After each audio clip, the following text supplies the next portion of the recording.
வணக்கம். நான் நிர்மல். இன்னைக்கு ஒரு முக்கியமான விஷயத்தை பற்றி பேச போகிறோம். ரைட்டு. அதாவது இத்தனை நாளாக நம்ம வீடியோ போடலை. ஏன் வீடியோ போடலை? ஃபோனு தண்ணியில் விழுகலை, தண்ணி பட்டுருச்சு, மழை தண்ணி பட்டுருச்சு. அப்போது வாழ்க்கையில் சின்ன இடத்துல நம்ம கவனக்குறைவாக இருக்கும்போது நம்மளுடைய பணம் பொருள் எல்லாமே நஷ்டமாக போச்சு.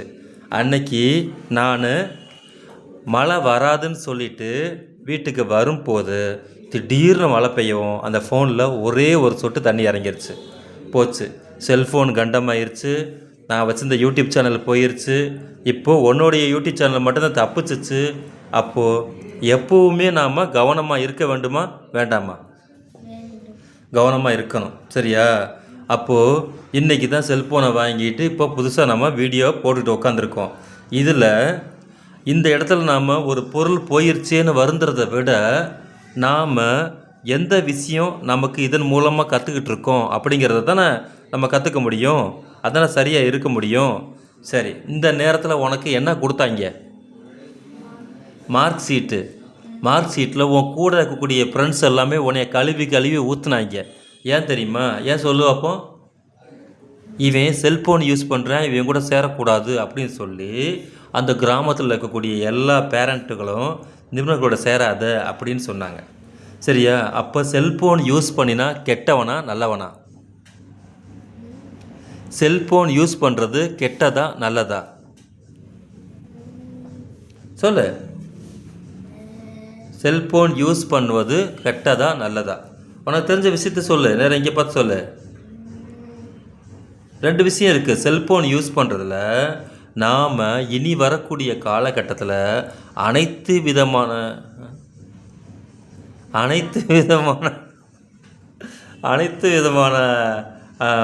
தரவுகள் எல்லாத்தையும் பாடங்கிட எல்லாத்தையுமே எதில் படிக்க வேண்டியது இருக்குது? செல்ஃபோனில் தான் படிக்க வேண்டியது இருக்குது. உன் ஸ்கூலில் மொத்தம் எத்தனை பேர் உக்காந்துருக்காங்க? உன் கிளாஸில் 73 பேர். 23 பேர். உன் ஸ்கூலுக்குள்ளே மொத்தம் எத்தனை பேர் இருக்காங்க? 1000 சில்லரை இருக்காங்க. எத்தனை டீச்சர் வாத்தியார் இருக்கிறாங்க? கம்மியாக தானே இருக்கிறாங்க, 5 பேர் 10 பேர் தானே இருப்பாங்க. அப்போ அம்முட்டு பேத்துக்கும் பாடம் தனித்தனியாக எடுக்க முடியுமா முடியாதா? முடியாது. அப்போது நீ கற்றுக்கணும்னா அதற்கான பாடங்கள் ஃபுல்லாக எங்கே இருக்குது? ஃபோனில் இருக்குது, சரியா? அப்போது அந்த பாடங்களை ஃபுல்லாக நாம் என்ன பண்ணணும்? எடுத்து படிக்கிறதுக்கு செல்ஃபோனை நாம் ஒரு கருவியாக பயன்படுத்தணும். அப்போ செல்ஃபோன் நமக்கு வாத்தியாரா அல்லது இல்லையா? ஆனால் அந்த செல்ஃபோனுக்கிட்ட ஒரு கெட்ட பழக்கம் இருக்குது. நீ கேட்குறது எல்லாத்தையுமே அந்த செல்ஃபோன் என்ன பண்ணும்? கொடுக்கும். அப்போது கட்டுப்பாடு இல்லாமல் நீ பாட்டில் எதையாவது ஒன்றை கேட்டு அதெல்லாம் கொடுத்துருச்சுன்னா அது என்ன ஆயிரும்? தீய வலிக்கு கொண்டுட்டு போய் விட்டுருமா? அப்போது அந்த இடத்துக்கு நாம் போகணுமா போகக்கூடாதா? போகக்கூடாது. அப்படி ஒரு தீய பழக்கம் என்னது? ரம்மி விளையாண்டு பணம் சம்பாதியுங்கள், கேம் விளையாண்டு பணம் சம்பாதியுங்கள் இருக்கா நிறையா. அப்போ அதில் தெரியாமல் போய் காலை வச்சவன் நிலமை என்ன ஆகிறது? படித்தவன் படிக்காதவன் அறிவாளி முட்டாளி அத்தனை பேர் என்ன ஆயிரு? பேராசைப்பட்டு பணத்தை இழந்து தற்கொலை பண்ணிக்கிறாங்க, பார்த்தியா? அப்போது அதுக்கு என்னது? செல்ஃபோன் ஒரு மிகப்பெரிய காரணமாக இருக்குது. இப்போ நம்ம வீடியோ போட்டுக்கிட்டு உட்காந்துருக்குறோம், நம்ம விழிப்புணர்வு விஷயத்த சொல்கிறோம். இது நன்மையா தீமையா? நன்மை. அப்போ நன்மையான விஷயங்களையும் நாம் அதில் சொல்கிறோம். அப்போது நாம் நன்மையான விஷயத்துக்கு செல்ஃபோனை பயன்படுத்தணும். தீமையான விஷயங்கள்ட்டு நமக்கு நாமே சுய கட்டுப்பாடோடு அந்த பக்கம் போகக்கூடாது. உனக்கு செல்ஃபோன் பயன்படுத்துறதுக்கு இன்றைக்கி வீட்டில் எத்தனை பேர் ஆதரவு தெரிவித்தாங்க, எத்தனை பேர் எதிர்ப்பு தெரிவித்தாங்க? அத்தனை பேருமே எதிர்ப்பு தாண்டா தெரிவித்தாங்க. ஒரே ஒரு ஆள் தான் உன்னை ஆதரித்து செல்ஃபோனை உன்னை நம்பி கொடுத்தது. யார் அது?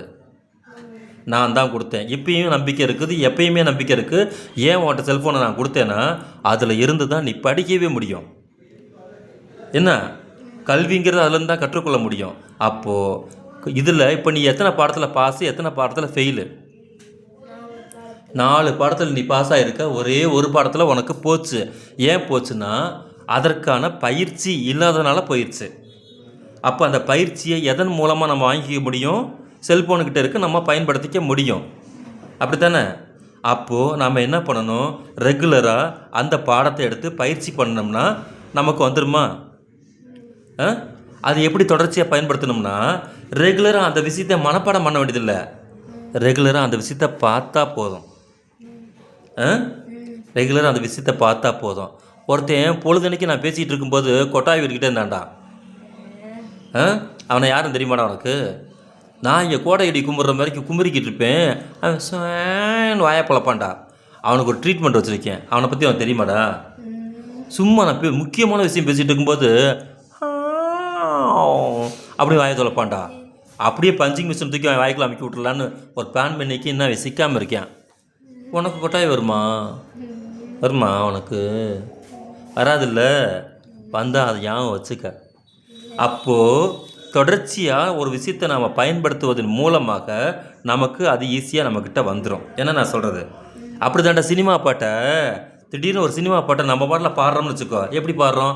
உட்காந்து மனப்பாடமாக பண்ணோம், தொடர்ச்சியாக நம்ம காதில் அது கேட்டுக்கிட்டே இருக்குல்ல, அதன் அடிப்படையில் நம்ம மனப்பாடம் ஆயிடுது. அந்த மாதிரி தொடர்ச்சியாக ஒரு விஷயத்தை பார்க்கும்போது நமக்கு என்ன உண்டாயிரும்?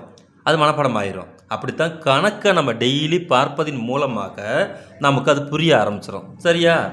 அப்போ கணக்குக்கு நம்ம அதிகபட்ச முக்கியத்துவம் கொடுத்து அடுத்த முறை சரியாக பாஸ் பண்ணிடுவோம். ரைட்டா?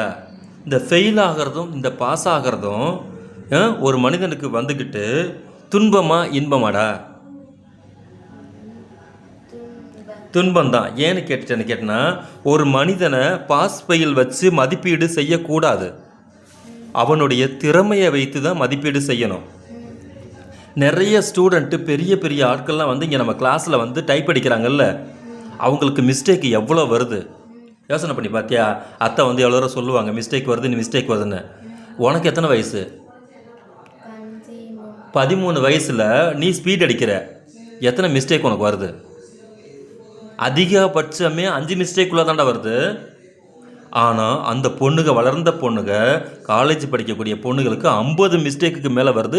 எக்ஸாம் அடுத்த வாரம், அவங்களுக்கு மிஸ்டேக்கே குறையலை. காரணம் என்ன சொல்லுவாப்போ? கவனச்சிதறல்.